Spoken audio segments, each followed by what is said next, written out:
ಆತ್ಮೀಯ ವಿದ್ಯಾರ್ಥಿಗಳೇ, maths class room YouTube ಚಾನಲ್ಗೆ ತಮಗೆಲ್ಲರಿಗೂ ಸ್ವಾಗತವನ್ನು ಕೋರುತ್ತಾ ಇವತ್ತಿನ ವಿಡಿಯೋದಲ್ಲಿ SSLC ವಾರ್ಷಿಕ ಪರೀಕ್ಷೆಯಲ್ಲಿ ಮೇಲ್ಮೈ ವಿಸ್ತೀರ್ಣಗಳು ಮತ್ತು ಘನಫಲ ಪಾಠದಿಂದ ಕೇಳಲಾಗುವಂತಹ 5 ಅಂಕಗಳ ಪ್ರಶ್ನೆಗಳನ್ನು ಬಿಡಿಸೋಣ. ವಿಡಿಯೋ ಸ್ಟಾರ್ಟ್ ಮಾಡೋದಕ್ಕಿಂತ ಮುಂಚೆ ಇನ್ನೂ ನಮ್ಮ ಚಾನಲ್ನ ಯಾರು ಸಬ್ಸ್ಕ್ರೈಬ್ ಆಗಿಲ್ವೋ ದಯವಿಟ್ಟು ಸಬ್ಸ್ಕ್ರೈಬ್ ಆಗಿ, ವಿಡಿಯೋ ಇಷ್ಟ ಆದಲ್ಲಿ ಲೈಕ್ ಮಾಡಿ ಅಂತ ಹೇಳ್ತಾ ಬನ್ನಿ ವಿಡಿಯೋ ಸ್ಟಾರ್ಟ್ ಮಾಡೋಣ. ಪ್ರಶ್ನೆ ಹೀಗಿದೆ: ಲೋಹದ ಹಾಳೆಯಿಂದ ತಯಾರಿಸಿದ ಒಂದು ಸಿಲಿಂಡರ್ನ ಆಕೃತಿಯ ಪಾತ್ರೆಯ ತಳಭಾಗವನ್ನು ಚಿತ್ರದಲ್ಲಿ ತೋರಿಸಿರುವಂತೆ ಒಂದು ಶಂಕುವಿನ ಲೋಹದ ಪಾತ್ರೆಯಿಂದ ಸಂಪೂರ್ಣವಾಗಿ ಮುಚ್ಚಲಾಗಿದೆ. ಇಲ್ಲಿ ಲೋಹದ ಹಾಳೆಯಿಂದ ತಯಾರಿಸಿದ ಸಿಲಿಂಡರ್ನ ಆಕೃತಿಯ ಪಾತ್ರೆಯ ತಳಭಾಗದಲ್ಲಿ ಚಿತ್ರದಲ್ಲಿ ತೋರಿಸಿರುವ ಹಾಗೆ ಒಂದು ಶಂಕುವಿನ ಆಕೃತಿಯನ್ನು ಲೋಹದ ಪಾತ್ರೆಯಿಂದ ಸಂಪೂರ್ಣವಾಗಿ ಮುಚ್ಚಲಾಗಿದೆ ಅಂತೆ. ಸಿಲಿಂಡರ್ನ ವೃತ್ತ ಪಾದದ ತ್ರಿಜ್ಯ ಶಂಕುವಿನ ವೃತ್ತ ಪಾದದ ತ್ರಿಜ್ಯ 7 ಸೆಂಟಿಮೀಟರ್ ಆಗಿದೆ. ಸಿಲಿಂಡರ್ನ ಎತ್ತರ 20 ಸೆಂಟಿಮೀಟರ್ ಆಗಿದೆ. ಅದೇ ರೀತಿ ಶಂಕುವಿನ ಎತ್ತರ 3 ಸೆಂಟಿಮೀಟರ್ ಆಗಿದೆ ಅಂತೆ. ಈ ಪಾತ್ರೆಯಲ್ಲಿ ಸಂಪೂರ್ಣವಾಗಿ ಹಾಲನ್ನು ತುಂಬಬೇಕಂತೆ. ಆದರೆ ಇಲ್ಲಿ ಹಾಲನ್ನು 1 ಲೀಟರ್ಗೆ 20 ರೂನಂಗೆ ಕೊಂಡ್ಕೊಂಡು ಬರ್ಬೇಕಂತೆ. ಹಾಗಾದರೆ 20 ರೂನಂಗೆ 1 ಲೀಟರ್ ಹಾಲು ತೆಗೆದುಕೊಳ್ಬೇಕಪ್ಪ ಅಂದರೆ ಈ ಒಂದು ಆಕೃತಿಯಲ್ಲಿ ಹಿಡಿಸಬಹುದಾದ ಹಾಲಿನ ಪ್ರಮಾಣ ಎಷ್ಟು ಅಂತ ಕಂಡುಹಿಡಿಯಿರಿ ಅಂತ ಹೇಳಿದ್ದಾರೆ. ಇಲ್ಲಿ ಪ್ರಶ್ನೆ ಪ್ರಕಾರ ಒಂದು ಚಿತ್ರ ನೋಡ್ರಿ. ಇಲ್ಲಿ ಲೋಹದ ಹಾಳೆಯಿಂದ ತಯಾರಿಸಿದ ಸಿಲಿಂಡರ್ ಇದೆ. ಈ ಸಿಲಿಂಡರ್ನ ಪಾದದಲ್ಲಿ ಶಂಕುವನ್ನು ಜೋಡಿಸಲಾಗಿದೆ. ಶಂಕುವನ್ನು ಜೋಡಿಸಿ ಇಲ್ಲಿ ಏನು ಮಾಡಿದಾರಪ್ಪ ಅಂದರೆ ಈ ಆಕೃತಿಯಲ್ಲಿ ಹಾಲನ್ನು ಹಾಕ್ಬೇಕಂತೆ. ಹಾಗಾದರೆ ಈ ಆಕೃತಿಯಲ್ಲಿ ಹಾಲು ಎಷ್ಟು ಹಿಡಿಯುತ್ತೆ ಅಂತ ಕಂಡುಹಿಡಿಯಿರಿ ಅಂತ ಹೇಳಿದ್ದಾರೆ. ಈ ಹಾಲನ್ನು 1 ಲೀಟರ್ಗೆ 20 ರೂಪಾಯಿ ಹಣ ಕೊಟ್ಟು ತೆಗೆದುಕೊಂಡು ಬರ್ತಾರಂತೆ. ಹಾಗಾದರೆ ಈ ಒಂದು ಆಕೃತಿಯಲ್ಲಿ ಹಿಡಿಸುವ ಹಾಲಿನ ಪ್ರಮಾಣ ಎಷ್ಟು ಮತ್ತು ಆ ಒಂದು ಹಾಲಿನ ಪ್ರಮಾಣ ಎಷ್ಟು ಅಂತ ಕಂಡುಹಿಡಿದ ಮೇಲೆ ಅದಕ್ಕೆ ಎಷ್ಟು ಖರ್ಚಾಗುತ್ತೆ ಅನ್ನೋದು ಕಂಡುಹಿಡಿಯಿರಿ ಅಂತ ಹೇಳಿದ್ದಾರೆ. ಹಾಗಾಗಿ ಈ ಒಂದು ಕೊಟ್ಟಿರುವ ಪ್ರಶ್ನೆಯಲ್ಲಿ ಪ್ರಕಾರ ಈ ಒಂದು ಚಿತ್ರ ಬರ್ಕೊಂಡಿದ್ದೀನಿ. ಈ ಒಂದು ಸಿಲಿಂಡರ್ನ ಎತ್ತರ 20 ಸೆಂಟಿಮೀಟರ್ ಆಗಿದೆ.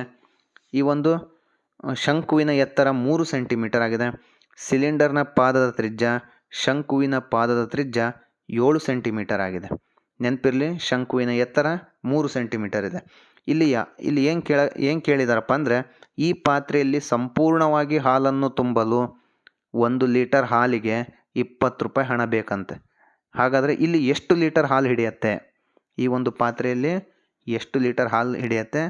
1 ಲೀಟರ್ ಹಾಲಿಗೆ 20 ರೂಪಾಯಿ ಖರ್ಚಾಗತ್ತೆ. ಹಾಗಾದರೆ ಎಷ್ಟು ಲೀಟರ್ ಬೇಕಾಗತ್ತೆ, ಅದಕ್ಕೆ ಎಷ್ಟು ಖರ್ಚಾಗತ್ತೆ ಕಂಡುಹಿಡಿಯಿರಿ ಅಂತ ಹೇಳಿದ್ದಾರೆ.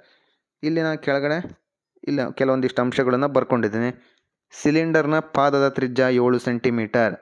ಸಿಲಿಂಡರ್ನ ಎತ್ತರವನ್ನು H1 ಅಂತ ತೆಗೆದುಕೊಳ್ತೀನಿ, 20 ಸೆಂಟಿಮೀಟರ್. ಶಂಕುವಿನಲ್ಲಿರುವ ಅಂಶಗಳು: ಶಂಕುವಿನ ಪಾದದ ತ್ರಿಜ್ಯ R 7 ಸೆಂಟಿಮೀಟರ್ ಆಗಿದೆ. ಎತ್ತರ H2 3 ಸೆಂಟಿಮೀಟರ್ ಆಗಿದೆ. ಯಾಕೆ H2 ತಗೊಂಡಿದ್ದೀನಪ್ಪ ಅಂದರೆ ಇಲ್ಲಿ 2 ಎತ್ತರಗಳು ಬರ್ತಾವೆ. ಸಿಲಿಂಡರ್ನ ಎತ್ತರ, ಶಂಕುವಿನ ಎತ್ತರ. ಸಿಲಿಂಡರ್ನ ಎತ್ತರ 20 ಸೆಂಟಿಮೀಟರ್, ಶಂಕುವಿನ ಎತ್ತರ 3 ಸೆಂಟಿಮೀಟರ್ ಆಗಿದೆ.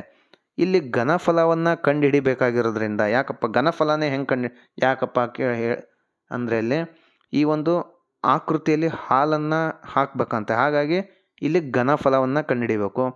ಘನಫಲವನ್ನು ಕಂಡುಹಿಡಿಯಬೇಕಾಗಿರೋ ಕಾರಣದಿಂದ ಇಲ್ಲಿ ಶಂಕುವಿನ ಓರೆ ಎತ್ತರವನ್ನು ಕಂಡುಹಿಡಿಯಬೇಕಾಗಿರೋ ಅವಶ್ಯಕತೆ ಇರೋದಿಲ್ಲ.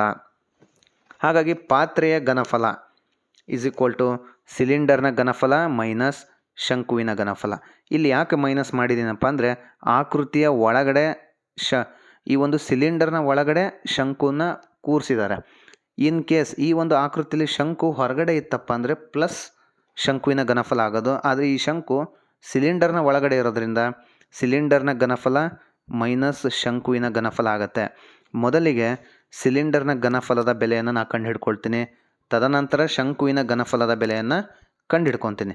ಸಿಲಿಂಡರ್ನ ಘನಫಲ πr²h. ಸಿಲಿಂಡರ್ನ ಘನಫಲ π ಬೆಲೆ 22/7. r² ಅಂದರೆ ಸಿಲಿಂಡರ್ನ ತ್ರಿಜ್ಯ 7 ಸ್ಕ್ವೇರ್ ಇಂಟು h ಸಿಲಿಂಡರ್ನ ಎತ್ತರ 20 ಸೆಂಟಿಮೀಟರ್. ಇಲ್ಲಿ V1 ಅಂತ ತೆಗೆದುಕೊಳ್ತೀನಿ. ಸಿಲಿಂಡರ್ನ ಘನಫಲವನ್ನು V1 ವಾಲ್ಯೂಮ್ 22/7 ಅಂದರೆ 49ನ್ನು 7ರೊಂದಿಗೆ ಭಾಗಿಸಿದಾಗ 7 7 49. ನೆಕ್ಸ್ಟ್ 7ರಿಂದ ಭಾಗಿಸಿದಾಗ 22 ಇಂಟು 7 ಇಂಟು 20 ಉಳಿಯುತ್ತೆ. V1 22ನ್ನು 7ರೊಂದಿಗೆ ಗುಣಿಸಿ ಬಂದಿರೋ ಉತ್ತರವನ್ನು 20ರೊಂದಿಗೆ ಗುಣಿಸಿದಾಗ ಈ ಒಂದು ಸಿಲಿಂಡರ್ನ ಘನಫಲ V1 ಘನಫಲ 3080 ಸೆಂಟಿಮೀಟರ್ ಕ್ಯೂಬ್ ಆಗುತ್ತೆ. ಈ ಒಂದು ಪ್ರಶ್ನೆ ಪ್ರಕಾರ ಶಂಕುವಿನ ಘನಫಲವನ್ನು ಕಂಡುಹಿಡ್ಕೊಳ್ತೇನೆ. ಶಂಕುವಿನ ಘನಫಲವನ್ನು ಕಂಡುಹಿಡಿಕೊಳ್ಳುವ ಸೂತ್ರ 1/3 πr²h. V2 ಅಂತ ತೆಗೆದುಕೊಳ್ತೀನಿ. ಈ ಹಿಂದೆ V1ನ ಬೆಲೆ ಕಂಡುಹಿಡಿದಿದ್ದೇನೆ. V2 ಬೆಲೆ 1/3 πr²h ಅಂದರೆ 1/3 ಹಾಗೆ ಬರ್ಕೊಳ್ತೀನಿ. ಪೈ ಬೆಲೆ 22/7 r². ಈ ಒಂದು ಶಂಕುವಿನ ಪಾದದ ತ್ರಿಜ್ಯ, ಸಿಲಿಂಡರ್ನ ಪಾದದ ತ್ರಿಜ್ಯ 7 ಸೆಂಟಿಮೀಟರ್ ಆಗಿರೋದ್ರಿಂದ 7². ನೆಕ್ಸ್ಟ್ ಹೆಚ್ ಅಂದರೆ ಶಂಕುವಿನ ಎತ್ತರ 3 ಸೆಂಟಿಮೀಟರ್. 1/3 ಹಾಗೆ ಇರಲಿ. ಅಗೇನ್ ಇಲ್ಲಿ 7 7 49. ಈ 49ನ್ನ 7ರಿಂದ ಭಾಗಿಸಿದಾಗ 7 ಬರುತ್ತೆ ಉತ್ತರ. ಇಲ್ಲಿ ಛೇದದಲ್ಲಿರುವ 3 ಅಂಶದಲ್ಲಿರುವ 3 ಕ್ಯಾನ್ಸಲ್ ಆದಾಗ ಏನು ಉಳಿಯುತ್ತಪ್ಪ ಅಂದರೆ 22 × 7 ಉಳಿಯುತ್ತೆ. ಈ ಒಂದು ಶಂಕುವಿನ ಘನಫಲ V2 = 154 ಸೆಂಟಿಮೀಟರ್ ಕ್ಯೂಬ್ ಆಗುತ್ತೆ. ಈ ಎರಡು ಬೆಲೆಗಳನ್ನು ಪಾತ್ರೆಯ ಘನಫಲದಲ್ಲಿ ಹಾಕಿಕೊಳ್ಳೋಣ. ಪಾತ್ರೆಯ ಘನಫಲ = ಸಿಲಿಂಡರ್ನ ಘನಫಲ V1 ಮೈನಸ್ ಶಂಕುವಿನ ಘನಫಲ V2. ಪಾತ್ರೆಯ ಘನಫಲ = 3080ರಲ್ಲಿ 154 ಕಳೆದ್ರೆ ಪಾತ್ರೆಯ ಘನಫಲ 2926 ಸೆಂಟಿಮೀಟರ್ ಕ್ಯೂಬ್ ಬಂತು. ಹಾಗಾದರೆ 2926 ಸೆಂಟಿಮೀಟರ್ ಕ್ಯೂಬ್ ಅಷ್ಟು ಪಾತ್ರೆ ಇದೆ. ಅಷ್ಟು ಹಾಲನ್ನು ನಾವಿಲ್ಲಿ ಹಾಕಿಕೊಳ್ತೇವೆ. ಆದರೆ ಇಲ್ಲಿ ಉತ್ತರ cm3 ಇದನ್ನು ನಾವು ಹಾಲು ಇರೋದ್ರಿಂದ ಲೀಟರ್ಗೆ ಕನ್ವರ್ಟ್ ಮಾಡಬೇಕು.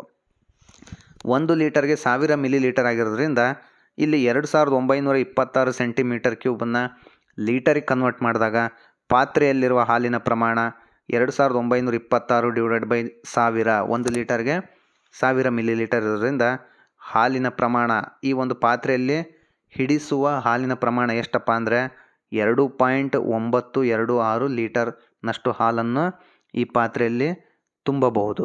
ಹಾಗಾಗಿ 2.926 ಲೀಟರ್ ಹಾಲಿಗೆ ತಗಲುವ ವೆಚ್ಚ ಎಷ್ಟಪ್ಪ ಅಂದರೆ 1 ಲೀಟರ್ ಹಾಲಿನ ಬೆಲೆ 20 ರೂಪಾಯಿ ಆಗಿರೋದ್ರಿಂದ 2.926 ಲೀಟರ್ನ ಹಾಲಿನ ಬೆಲೆ ₹58.52 ಆಗಿರುತ್ತೆ.